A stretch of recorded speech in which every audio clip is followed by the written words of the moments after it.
नमस्कार, मैं चित्रा जौहरी और एक नई कहानी के साथ आप लोगों के सामने आई हूँ। और हर कहानी से, हर मेरे वीडियो से कुछ ना कुछ सीखने को मिलता है।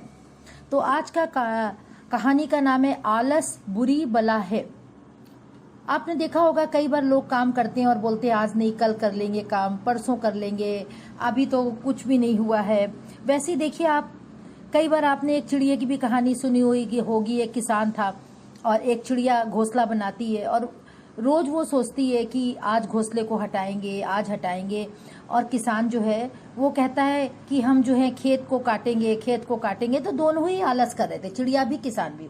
लेकिन एक दिन किसान बोलता है कि बच्चों, आज हम नहीं रुकेंगे, आज हमें जो है हर हालत में पेड़ की कटाई करनी है, खेत को काटना है और हम जा रहे हैं। जब चिड़िया ने ये सुना तो चिड़िया ने बोला, नहीं, आज किसान अपनी आलस को छोड़ चुका है और आज मुझे अपने बच्चों को लेकर उड़ जाना चाहिए। तो यहाँ पर यह मतलब आता है कि आलस नहीं करना चाहिए अपने गांव में। अब मैं कहानी शुरू करती हूँ। किसी गांव में एक आदमी रहता था, उसकी पत्नी व उसका बेटा भी साथ रहता था। सूरज बहुत आलसी था, पर उसका पिता बहुत मेहनती था। वो हर काम बड़ी मेहनत से करता था। साहूकार सूरज निकलने से पहले सुबह मंदिर जाता था, उसके बाद वो अपने खेतों में जो है काम करता था और वो तबेले में जाता था।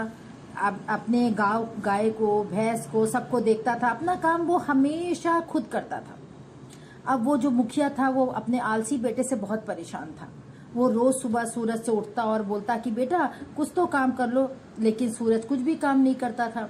और एक दिन अचानक क्या होता है कि साहूकार की मृत्यु हो जाती है।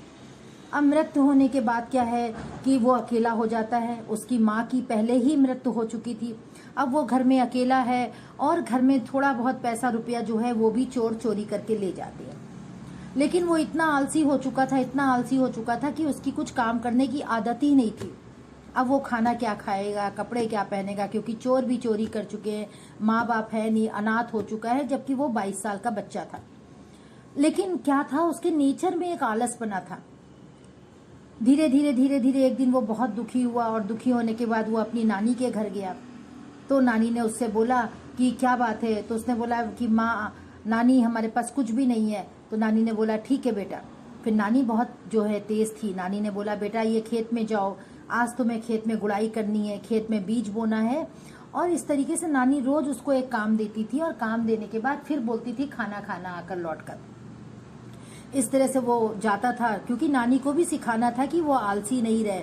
फिर नानी ने धीरे धीरे उसको काम देना शुरू किया और वो धीरे धीरे खेतों में जाता था, गुड़ाई करता था, खेत में बीज डालता था, खेत लहलाती थी और कुछ दिनों में नानी उसको बोलती थी कटाई करो। इस तरीके से वो दिन पर दिन मेहनत करता जाता था और करते करते वो जो है एक दिन क्या हुआ कि उसने बोला नानी अब मैं पढ़ाई करने दिल्ली जाऊंगा। नानी ने बोला ठीक है दिल्ली जाओ, क्योंकि अब उसका मेहनत उसके दिमाग से चला गया था, उसने मेहनत खत्म कर दिया था।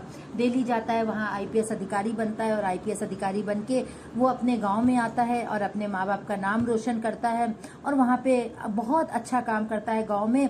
तो अभी ये देखने की बात यहाँ पर यह है कि सूरज जो बहुत आलसी था, उसकी नानी ने के पास गया, नानी ने उसको ठीक किया, नानी ने धीरे धीरे उसको काम में लगाया, उसका आलस दूर किया और फिर उसने इतनी अच्छी पढ़ाई की। पढ़ाई करने के बाद वो दिल्ली गया, दिल्ली में उसने पढ़ाई की। पढ़ाई करने के बाद वो आईपीएस अधिकारी बनता है और बनने के बाद गांव में आता है। गांव वाले बड़े खुश होते हैं और गांव वाले की सेवा में निरंतर लग जाता है।